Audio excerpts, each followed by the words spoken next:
Commander Heijin had seen many sunrises from the observation deck of the Orbital Defense Station Unity, but today felt different. The coffee in his hand had gone cold hours ago, as Earth's early warning systems picked up something impossible. Massive energy signatures were appearing at the edge of the solar system, moving faster than anything humanity had ever built. "Commander, you need to see this," Lieutenant Minho called out from his station, his voice tight with worry. The young officer had been monitoring deep space communications for 3 years, but nothing had prepared him for what was showing up on his screens. Heijin moved quickly to the central command platform where Captain So Young was already studying the tactical displays. She had arrived from Earth Command just 2 hours ago for what was supposed to be a routine inspection. Now her face was pale as she watched the readings. 47 ships, So Young whispered, counting the blips on the buoy screen. Each one is at least 3 times the size of our largest cruiser. The Unity had been humanity's pride, a massive orbital fortress equipped with the most advanced weapons Earth could build. Around it floated the remnants of 3 other defense stations and a small fleet of patrol ships. It had seemed impressive when they built it. Now it looked like toys compared to what was approaching. "Sir, they just dropped out of hyperspace," reported Technician J. Min from the sensor array. "Distance 2 million kilometers and closing fast." Through the reinforced windows of the command center, they could see them now. Sleek, crystalline, ships that seemed to bend light around their edges, moving in perfect formation like a school of deadly fish. Each vessel pulsed with an inner light that shifted from blue to violet as they approached. "My God," breathed Chief Engineer Byung-ho, who had been working on the Unity's main guns. "Look at the energy readings from those things. A single one of their ships could power half of Asia." Heijin felt his stomach tighten. He had trained for this moment, but training never really prepared you for the real thing. All stations. Battle alert condition red. This is not a drill. Alarms began blaring throughout the station as crew members ran to their positions. In the fighter bays, pilots like young Dong-wook were scrambling into their cockpits, even though everyone knew their small ships would be like mosquitoes against giants.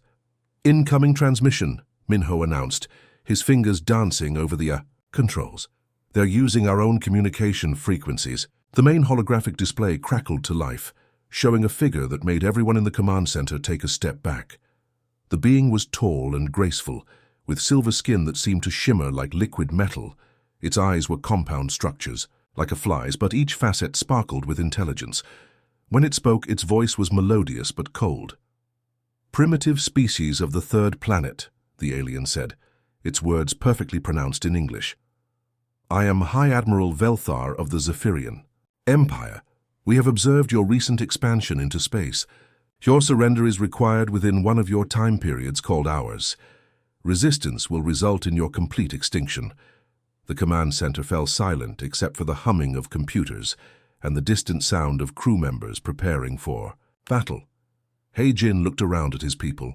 Minho was barely 25, fresh from the academy. Byung-ho had 2 daughters back on Earth. So Young had a wedding planned for next month. "Tell them we need time to consider their offer," Heijin said quietly to Minho, though he already knew what Earth's answer would be. Minho transmitted the message, and they waited. Through the observation windows, they could see the alien fleet had arranged itself in a perfect sphere around Earth's orbital defenses. Each ship was a work of art, covered in geometric patterns that pulsed with energy. The response came within minutes. Velthar's image reappeared, but this time his compound.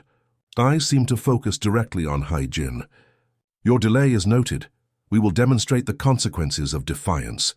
3 beams of pure energy lanced out from the nearest Zephyrian ship. They struck the outer defense platforms Delta, Echo, and Foxtrot simultaneously. The explosions were brilliant white flashes that lasted only seconds, but when they faded, 3 massive structures that had taken years to build were simply gone. "Jesus Christ," whispered Navigator Taeho. "They didn't even warm up their weapons." Heijin watched the debris field expand, tiny pieces of metal and composite materials that had once been home to 300 people. His jaw tightened as he reached for the communication controls. All Earth defense stations, all orbital facilities, all patrol ships, he broadcast across every channel. This is Commander He-Jin aboard the Unity. Earth Defense Protocol 7 is now in effect. We do not surrender. Repeat, we do not surrender. The Unity shuddered as Zephyrian energy weapons began targeting the main fortress. Escape pods started. Launching as crew members followed evacuation procedures, but many stayed at their posts, firing humanity's primitive weapons at ships that barely seemed to notice. So Young grabbed He-Jin's arm as another explosion rocked the station. The fleet's been scattered. We need to evacuate now. As they ran toward the final escape pod, He-Jin looked back through a shattered window at the burning remains of humanity's first space fleet. The Zephyrians had won this battle in minutes, but something in their casual dismissal of human life told him they had made a crucial mistake. They thought this was the end. For humans, it was just the beginning. The musty air of Seoul's abandoned subway tunnels had become Dr. Ji-woo's laboratory. 6 months ago, she had been working on clean energy solutions at the Korean Institute of Technology. Now she crouched in the darkness, surrounded by stolen alien technology and makeshift equipment, trying to find ways to hurt the creatures that had taken her world. The piece of Zephyrian tech in her hands was no bigger than a smartphone, but it pulsed with enough energy to power a small building. She had pulled it from a damaged patrol drone 3 weeks ago during a raid that cost them 2 good people. Every component had been worth their sacrifice. "Dr. Ji-woo, you've been at this for 18 hours straight," said Kyung-soo as he emerged from the shadows. The former police sergeant had become their cell leader, not because he wanted to, but because he was one of the few who could make the hard decisions. Behind him walked Eun-ji, who had traded her job as a computer programmer for expertise in explosives and guerrilla tactics. "Sleep is a luxury we can't afford," Ji-woo replied, adjusting her improvised microscope. "Every day we don't figure this out, more people die in their work camps." The work camps were scattered across the city, where humans were forced to build Zephyrian infrastructure. The aliens treated people like construction equipment, working them until they collapsed, then simply replacing them with fresh prisoners. The lucky ones died quickly. "What have you found?" Eun-ji asked, settling down beside the doctor.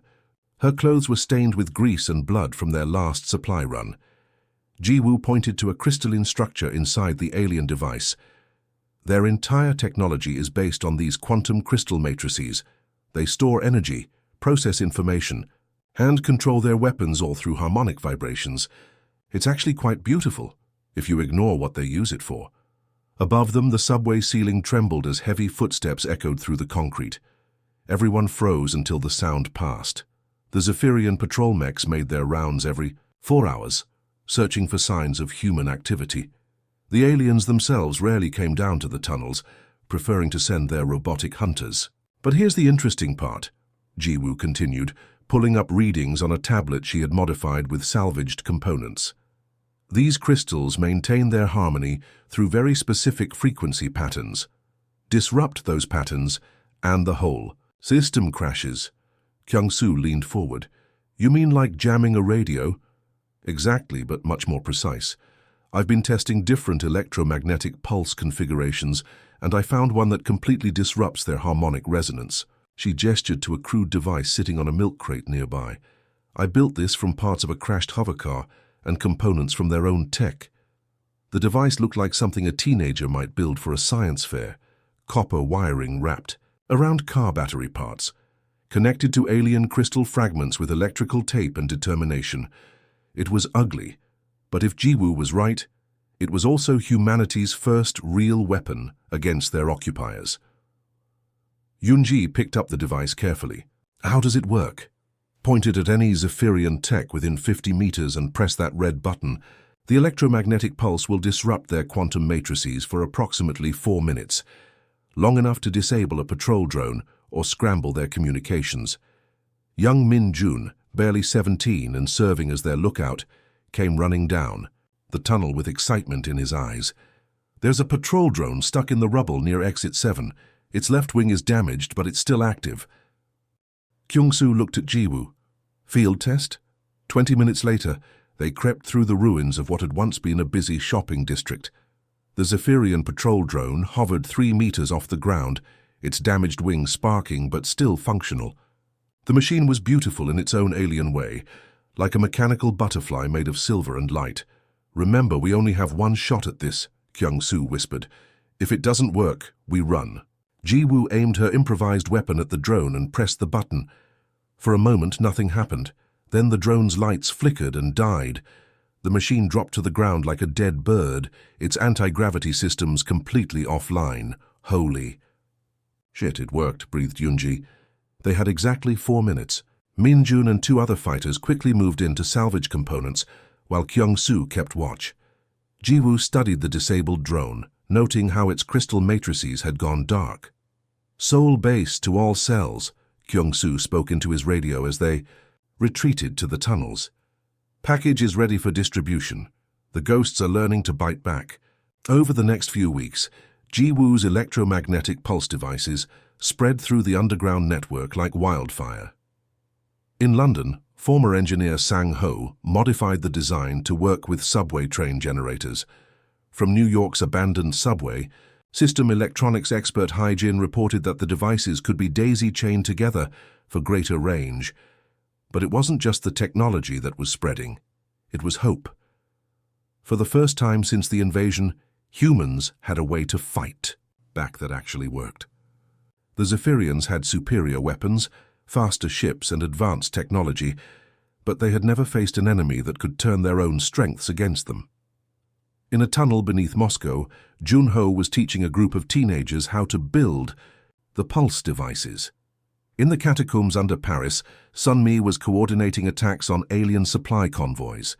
Every day the resistance grew stronger and more coordinated.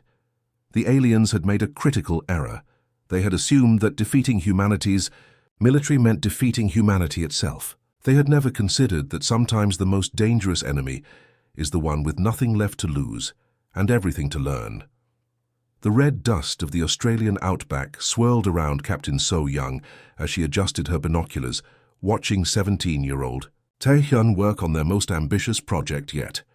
2 years of constant warfare had changed her from a clean-cut military officer into something harder, more dangerous. Her uniform was a patchwork of human and alien materials, and her eyes held the cold calculation of someone who had learned to kill in ways the Academy never taught. "Almost finished, Captain," Tae-hyun called out, his hands moving with practiced precision over a device that would have been impossible to build before the invasion. The teenager had been only 15 when the Zephyrians arrived, but war had a way of growing people up fast. While his classmates should have been worrying about exams, he was learning how alien neural networks operated. The device looked like a headband made of crystalline wires and salvaged Zephyrian components. It pulsed with a soft blue light that matched the alien technology they had been studying. Around them, the resistance base hummed with activity as engineers and former soldiers worked together in ways that military doctrine never imagined. "Neural interface is ready for testing," Tae-hyun announced, holding up the device with pride. "I've mapped the quantum pathways in their communication crystals. We should be able to tap directly into their network without them detecting us." So-young watched as the boy fitted the interface over his head. The crystals began to glow brighter, and suddenly Tae-hyun's eyes went wide with wonder and fear. "Captain, I can hear them," he whispered. "The Zephyrians are talking about something called Project Cleansing. They're planning to sterilize major population centers next month. The implications hit So-young like a punch to the gut. Sterilization meant genocide, the complete elimination of human life from entire cities. She grabbed her radio immediately. "All cells, priority alert. We have intelligence on an imminent threat to civilian populations. Stand by for briefing." Their communications officer Da-eun looked up from her improvised console built from laptop computers and alien components. The former broadcast journalist had become their link to resistance cells worldwide, using a network that combined human ingenuity with stolen Zephyrian technology. "Captain, incoming transmission from European Command. They're reporting a major breakthrough." The voice of Jinwoo crackled through the quantum-encrypted channel from somewhere in the Swiss Alps. "So-young, you need to hear this. We've successfully replicated their cloaking technology using modified metamaterials. But that's not the best part. The transmission cleared as Jin Woo switched to a stronger signal. "We've discovered something the Zephyrians never expected. Human neural patterns are compatible with their technology in ways they never anticipated. We can interface with their systems directly, but they can't do the same with ours." So Young felt a smile spread across her face for the first time in weeks. "Explain." "Their brains are too specialized, too refined. They've evolved beyond the ability to adapt quickly. But human brains are still messy, chaotic, and flexible. When we connect to their systems, we can think in ways that confuse their artificial intelligence." Around the base, other resistance fighters had stopped their work to listen. Young Soo-jin, who had been modifying alien weapons, looked up from her workbench. Former mechanic Dong-min paused in his repairs of a captured Zephyrian scout ship. Even the children who served as lookouts gathered closer. "Show me," So-young said. Through the radio, they could hear Jin Woo activating something. "I'm now invisible to their sensors while standing directly in front of a patrol drone. The cloaking field is perfect because I'm thinking in patterns their computers can't predict." Tae-hyun pulled off his neural interface, his face flushed with excitement. "Captain, if we can combine their cloaking technology with our neural compatibility, we could infiltrate their command centers." So-young nodded slowly. The plan was dangerous, but after 2 years of fighting an enemy with superior technology, they had learned that human unpredictability was their greatest weapon. "Da-kyun, patch me through to all resistance cells. High-priority transmission." As the connection established, So-young looked around at her people. Soo-jin had learned to modify alien plasma weapons by age 16. Dong-min could repair Zephyrian engines better than their own technicians. Tae-hyun could hack systems that had been designed to be unhackable. All cells, this is Captain So-young with Australian Command. "We have confirmed that human neural patterns can interface with Zephyrian technology in ways they never anticipated. Begin implementing neural interface protocols immediately." Over the following weeks, reports flooded in from around the world. In the ruins of Tokyo, resistance fighters led by engineer Hai-won were using neural interfaces to turn Zephyrian security systems against themselves. From the underground tunnels of New York, former programmer Min-soo reported that humans could pilot captured alien ships with an intuition that their original operators lacked. But the most significant breakthrough came from an unexpected source. 12-year-old Yeon-woo, who had been studying in one of the underground schools, made a discovery that changed everything. "The aliens think in straight lines," she explained to a gathering of adult resistance leaders. "But humans think in spirals. When we connect to their technology, we create chaos in their systems because we don't follow their logical patterns." So-young watched as the child demonstrated, using a neural interface to make a captured Zephyrian drone dance through the air in patterns that defied its programming. The machine spun and twisted in ways that should have been impossible, following the chaotic creativity of a human mind rather than alien logic. "The hunters are becoming the hunted," So-young whispered into her radio, echoing Jin Woo's earlier words.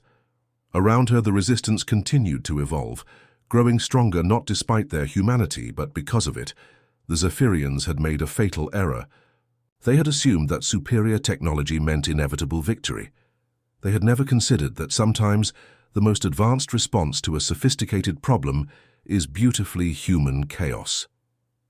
High Admiral Velthar's crystalline fingers trembled as he studied the holographic displays in his command chamber aboard the flagship Dominion. The elegant curves of the ship's interior, once a symbol of Zephyrian superiority, now felt like the walls of a trap. 3 years of what should have been a simple occupation had turned into the Empire's greatest military disaster. "Admiral, we've lost contact with the Proxima station," reported Sub-Commander Zethril, his silver skin flickering with stress patterns. "That's the 5th outpost this week." Velthar's compound eyes shifted through different visual spectrums as he analyzed the tactical data. The numbers were impossible to ignore. In 3 years of fighting these primitive humans, he had lost more ships and personnel than in the previous century of conquest, across 17 different star systems. "How?" he whispered, his melodious voice carrying a note of something Zephyrians rarely experienced: fear.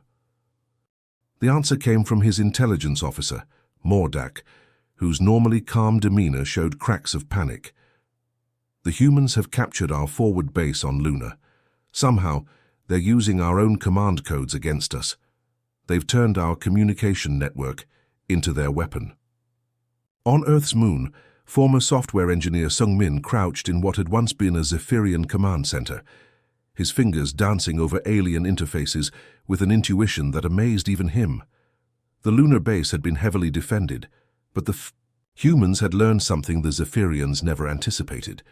Their technology was more vulnerable to creative thinking than brute force. "Systems are fully integrated," announced Yu Jin, the biochemist who had become their expert on alien neural networks. Her understanding of how Zephyrian brains interfaced with their computers had been crucial in bypassing their security. "We now have administrative access to their entire colonial network." Beside her, tactical genius Jae-sung studied the flood of data streaming across their captured displays. The former chess champion had proven that human strategic thinking could outmaneuver alien military doctrine in ways their commanders never saw coming. "Look at this," Jae-sung said, highlighting fleet positions across multiple star systems. "They deploy their forces in perfect mathematical patterns, efficient but completely predictable once you understand their logic." Sung-min activated the communication array, his voice carrying across quantum channels to resistance cells throughout human space. "All Earth cells, this is Lunar Base. We have full access to their fleet deployment data, sending coordinates for simultaneous strikes across 7 star systems." The response was immediate. From hidden bases in asteroid belts to underground bunkers on occupied worlds, human voices crackled through the network with an energy that made the stolen Zephyrian technology hum with unprecedented activity. Paris Underground confirming receipt. "We have 3 captured scout ships ready for deployment. Australian command standing by. Our modified fighters are fueled and armed. Tokyo resistance acknowledging. Neural interface pilots are suited up and ready." Within hours, the impossible happened. Zephyrian outposts from Alpha Centauri to Wolf 359 found themselves under coordinated attack by human forces using stolen ships, improvised weapons and tactics that defied every principle of civilized warfare. At the Kepler station, Commander Yelsan watched in horror as human pilots flew captured Zephyrian fighters in patterns that should have destroyed the ships. Instead of following proper flight paths, the humans twisted and spun through space like they were dancing, using the ship's capabilities in ways their designers never intended. "They're flying upside down through our defensive grid," his tactical officer reported, his voice high with disbelief. "Our targeting systems can't lock onto ships moving in such chaotic patterns." The humans weren't just stealing Zephyrian technology, they were improving it. Young pilots like 20-year-old Hyunwoo had learned to interface directly with alien flight systems, using human intuition to push the ships beyond their programmed limitations. Where Zephyrian pilots followed precise protocols, humans flew, with a creativity that turned dogfights into art. Back on the Dominion, Velthar watched his strategic displays with something he had never felt before: respect for an enemy. The holographic battlefield showed Zephyrian positions collapsing across multiple fronts as human forces struck with perfect coordination. "They're not fighting like any species we've encountered," observed his chief strategist Velmoth. "Our combat doctrine assumes enemies will follow logical patterns. These humans fight like organized chaos." The truth was becoming clear to Velthar. The humans had not merely adapted to Zephyrian technology, they had taken it apart, understood it better than its creators, found flaws that Empire engineers had never considered, and turned the Zephyrians' greatest strength into their weakness. "Admiral, we're receiving reports from across the Empire," Sub-Commander Zethral announced, his stress patterns now flashing bright red. 17 different species have begun rebelling against Imperial rule. They're using human tactics and modified human weapons. Velthar closed his eyes, all of them. As the reality hit him, the humans had done something no species had ever accomplished. They had not just resisted the Empire, they had shown others that resistance was possible. On Lunar Base, Sung-min watched the tactical displays with satisfaction as Zephyrian forces began retreating from multiple systems simultaneously. "Jae-sung, send word to all cells. Phase 2 is ready to begin. The former chessmaster smiled as he input new coordinates. Time to show them what happens when humans stop playing defense. Across the galaxy, the word spread faster than hyperspace communication. There was a species that didn't know how to surrender, and they were teaching others to fight. The Galactic Council chamber on Nexus Prime was a marvel of engineering, its crystalline walls reaching toward the stars, while representatives from 43 different species sat in perfect silence. Ambassador Hai-Jin stood at the center podium, her simple human clothing a stark contrast to the elaborate robes and biomechanical enhancements of the other delegates. 7 years ago, the Zephyrian Empire considered humanity a minor inconvenience. Hai-Jin said, her voice carrying clearly through the vast chamber. Today that empire no longer exists, not because we destroyed them, but because we showed the galaxy something it had forgotten, that freedom is worth fighting for. In the front row, a towering Arcturian delegate shifted uneasily. Their species had served the Zephyrians for 3 centuries without question. Behind them, the insectoid vegan representatives clicked their mandibles nervously. Even the energy beings from the Rigel system pulsed with uncertain light patterns. Council leader Morduk, whose crystalline body had witnessed the rise and fall of dozens of galactic empires, leaned forward on his ancient throne. Ambassador Hai-Jin, your species fought for 7 years against impossible odds. Our military strategists have studied your campaigns extensively. We cannot comprehend this behavior. By all calculations, you should have surrendered after the first week. General Dong-hyun stepped forward, his uniform bearing the scars of battles fought across multiple star systems. The man who had coordinated humanity's final liberation campaigns looked like he had been carved from stone and determination. That's because you think in terms of acceptable losses, Dong-hyun replied, his words cutting through the chamber like a blade. You calculate how much you're willing to sacrifice before giving up. Humans don't work that way. We don't calculate acceptable losses. We calculate what it takes to win. A ripple of shock ran through the assembled delegates. The Centaurian representative, whose species had built their entire civilization on mathematical precision, actually recoiled from the concept. But surely, interjected Ambassador Kelvar of the Andromedan Confederation, your species must have considered the logical probability of success. The Zephyrians had superior technology, larger fleets, and controlled 17 star systems. Hai-Jin smiled, and something in that expression made several delegates uncomfortable. We did consider it. The probability of victory was less than 3%, so we decided to change the equation. She activated the holographic display, showing the final battle at the Zephyrian homeworld. Human ships, cobbled together from salvaged parts and impossible engineering, swarmed around the massive alien capital ships like angry insects. But these weren't random attacks. The humans moved with precision that defied their chaotic appearance. We didn't try to match their technology, Hai-Jin explained. We took it apart, understood it better than they did, and used it in ways they never imagined. When they deployed energy shields, we found ways to turn them into weapons. When they used quantum communication, we hijacked their networks. When they sent robot armies, we reprogrammed them. Young Tai-min, now a decorated captain, stepped up to join the presentation. At 24, he was the youngest fleet commander in human history, having grown up during the occupation learning alien technology, like other children learn to read. The Zephyrians made one crucial mistake, Tai-min said, his voice carrying the confidence of someone who had never known a world without war. They assumed that because they were more advanced, they were better. But advancement can be a weakness if it makes you rigid. We stayed flexible. The holographic display shifted to show the cascade effect of rebellions that followed humanity's example. The Tau Ceti colonies, the Vegan hives, the crystal cities of Alpha Centauri, all rising up against their oppressors using tactics learned from human resistance fighters. 17 species followed our example, Hai-Jin continued. Not because we convinced them, but because we showed them it was possible.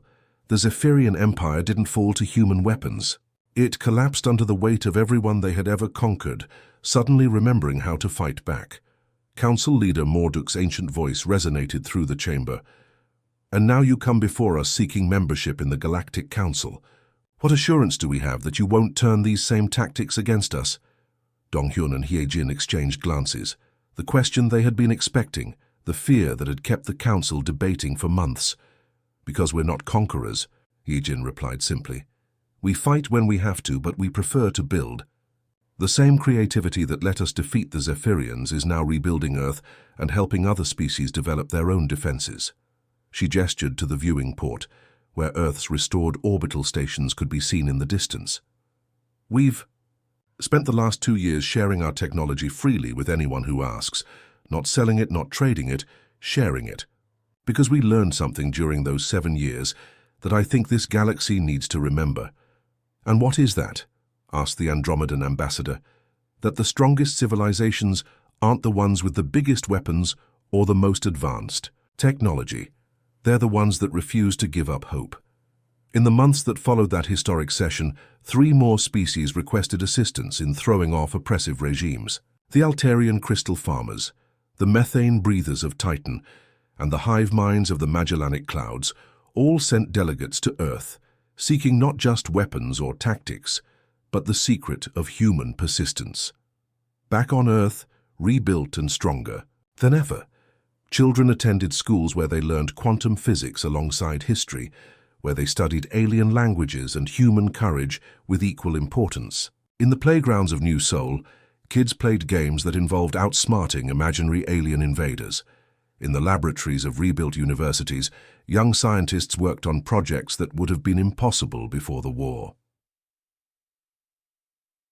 The galaxy had learned something important about humanity during those 7 years of war. When faced with extinction, humans didn't surrender. They didn't accept defeat. They didn't calculate acceptable losses. They evolved, and in doing so, they had changed.